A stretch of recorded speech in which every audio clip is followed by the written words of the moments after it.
Bom dia, boa tarde e boa noite, mais uma vez. Cá estamos nós, tá?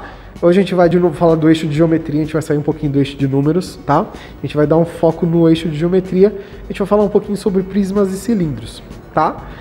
Cilindro, para quem não lembra, é o formato do cano, tá? Ele tem uma base circular, duas bases circulares e são ligados. Já o prisma, ele tem duas bases que são dois polígonos, tá? Opostas, e eles são ligados por essas retas e formam então a minha figura do prisma, tá? Qualquer tipo de figura. E aí justamente essas figuras que nós vamos ver lá no caderno da cidade, com essas atividades que vocês vão ver agora. Bora lá então, meu povo, seguimos aqui para a atividade número 4, a sequência de atividades 4, e vamos fazer a atividade 1 e 2. Então nessa atividade a gente vai falar um pouquinho sobre prisma e cilindro e vamos falar um pouquinho sobre volume. Não é nada difícil, é bem tranquila essa atividade, tá bom? Então vamos dar um zoom aqui para a gente enxergar. Nesta unidade foi discutido o uso racional da água. Agora você vai acompanhar os amigos Denise e Gabriel em um estudo sobre a reutilização da água da chuva. Além disso, você vai aprofundar seus conhecimentos sobre volumes, certo? E aí que tá. Eu vou pedir para vocês fazerem essa leitura deste textinho pequenininho, né? E aí a gente vai seguir para a atividade número 1 que está aqui embaixo.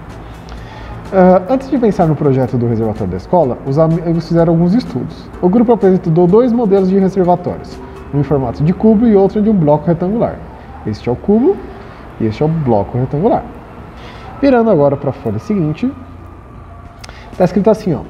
A turma de Denise e Gabriel precisava saber qual reservatório tinha maior capacidade. Capacidade quer saber quanto cabe na parte de dentro desse reservatório, tá bom?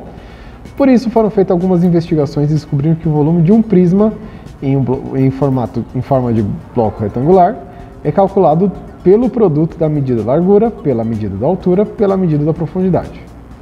E o volume do cubo também é calculado do mesmo modo, pelo produto das três medidas, que nesse caso são iguais, tá? E aí eles fizeram essas duas medições, lembrando aqui então que a gente vai fazer é o seguinte, a multiplicação dos três valores da minha figura tridimensional, tá bom? Então aqui, por exemplo, nós temos essas medidas aqui. Então, o bloco retangular tem a medida de 3 metros, 2 metros por 1,5. Ou seja, a gente vai multiplicar esses três valores. Então, 3 vezes 2 vezes 1,5. Certo? E na segunda cisterna, que é o cubo, ele tem todos os lados iguais, de 2,2. Então, aqui vai ser 2,2 vezes 2,2 vezes 2,2, certo? Então façam aqui a multiplicação desses três fatores aqui, beleza? E aí vocês vão dizer qual deles tem um maior volume interno, ou seja, qual que cabe mais água. E vai explicar por quê. Então tem uma terceira resposta que vocês podem escrever aqui embaixo, tá certo? Indo agora então para a atividade 2. Agora que você sabe calcular esses volumes, junte seus colegas para resolver os problemas. Obviamente a gente não vai juntar porque a gente está numa pandemia, mas a gente vai resolver junto por aqui, tá bom? É muito comum faltar água no verão na casa de praia de Denise. Para não correr risco de ficar sem água, seu pai mandou construir mais uma caixa d'água em formato de bloco retangular, com 1 metro de largura, 1 metro de comprimento e 1 metro de largura. Com 2 metros de largura, 1 metro de comprimido é ótimo. Com 2 metros de largura, 1 metro de comprimento e 1 metro de altura. Qual é o volume interno desse reservatório em centímetro cúbico? Então, colocando aqui para vocês, 1 metro cúbico equivale a 1 milhão de centímetros cúbicos, tá certo? Então, aqui vocês vão ter que fazer o seguinte, essa multiplicação, vou querer mostrar aqui para vocês, 2 metros vezes 1 metro vezes 1 metro. E aí, este resultado que cá está, este resultado que vocês estão vendo aqui, vou multiplicar por 1 milhão. Tá certo? Então é assim que a gente vai fazer a conversão. E aí, na página seguinte, virando então agora para a última questão, que a gente vai parar aqui, tá? As próximas a gente vai deixar para a próxima atividade. Vou dar mais um zoomzinho aqui.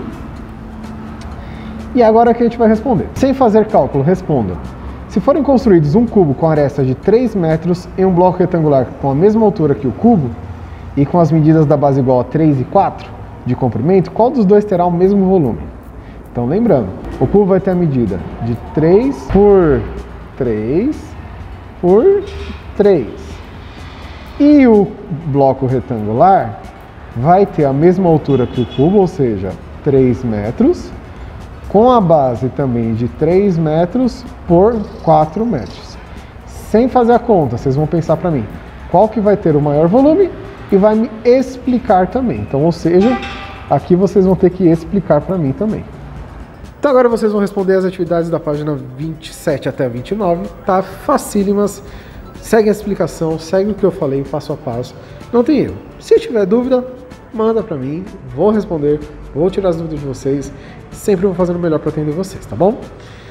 Terminou, tira foto, pode ser no caderno, pode ser no caderno da cidade, enfim, pode tirar foto e me enviar porque eu preciso corrigir e fazer as devolutivas de vocês. Aguardo então vocês na próxima aula.